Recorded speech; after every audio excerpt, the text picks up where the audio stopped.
नमस्कार। यह है फलक की कहानियों का अद्भुत संसार। किस्सा कहानी, कहानियाँ जिनमें हम लिखते हैं खुद को। दोस्तों, हमारे बड़े हमसे चाहे कितना भी गलत व्यवहार करें, हमें उनका आशीर्वाद समझकर उन बातों को नज़रअंदाज करना चाहिए और नसीहत समझकर जीवन में आगे बढ़ने की कोशिश तथा अपना अच्छा कर्म करते रहने की कोशिश करनी चाहिए। तो आइए इसी विषय पर मैं शालिनी अग्रवाल आपको सुनाती हूँ फलक की सदस्या मीनाक्षी चौहान की कहानी नसीहत। उन अंकल जी को मैं फूटी आंख न सुहाता। अपने बेटे सौरभ के साथ मेरी दोस्ती के वो सख्त खिलाफ थे। मेरे संग खेलने कूदने मौज मस्ती से कहीं उनका बेटा बिगड़ ना जाए, इसलिए अंकल जी उसे मुझसे दूर रखना ही पसंद करते। अक्सर यही होता कि उनसे खरी खोटी सुनकर घर वापस आकर मैं अपनी किताबों में घुस जाया करता। हद तो तब हो गई जब मेरे साथ ही 12वीं में पढ़ने वाले अपने बेटे के फेल हो जाने का ठीकरा भी उन्होंने मेरे सिर फोड़ा। फिर तो हमारे खेलने मिलने जुलने पर अंकल जी ने सख्त पाबंदी लगा दी। वो 12वीं में ही रह गया और मैं कॉलेज पहुंच गया। कभी राह चलते मिलता होता, वो भी बंद सा हो गया। बाद में पता चला कि किसी वजह से अंकल जी वो घर बेचकर कहीं पास में ही दूसरी जगह फ्लैट में रहने चले गए। इधर मैं भी पहले कॉलेज और फिर नौकरी में बिजी हो गया। रोज शाम ऑफिस से घर वापस आता और आते ही रिटायरमेंट के बाद खोले गए पापा के जनरल स्टोर में उनका हाथ बटाने चले जाता। आज शाम जब दुकान आया तो पता चला अपनी दुकान पर काम करने वाला राजू दोपहर से छुट्टी पर है। सारा काम पापा अकेले ही देख रहे हैं।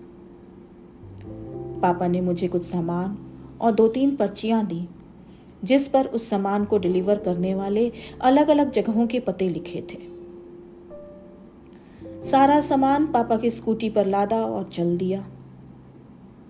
पहली पर्ची वाले पते पर पहुंचा, दूसरी मंजिल पर बने उस फ्लैट की घंटी बजाई।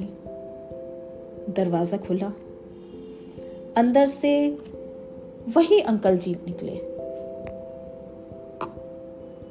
मुझे पहचाने नहीं।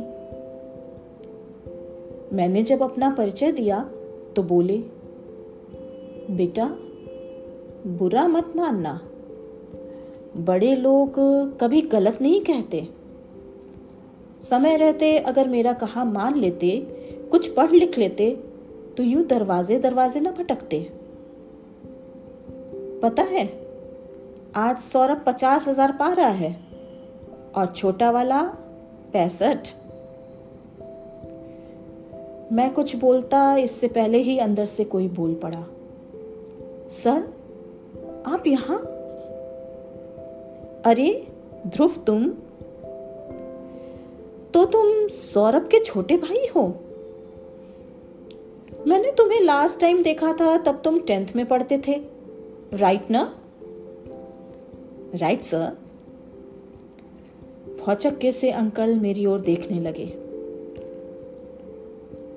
अंकल जी, मैं डिलीवरी बॉय भी हूं और ध्रुव का बॉस भी।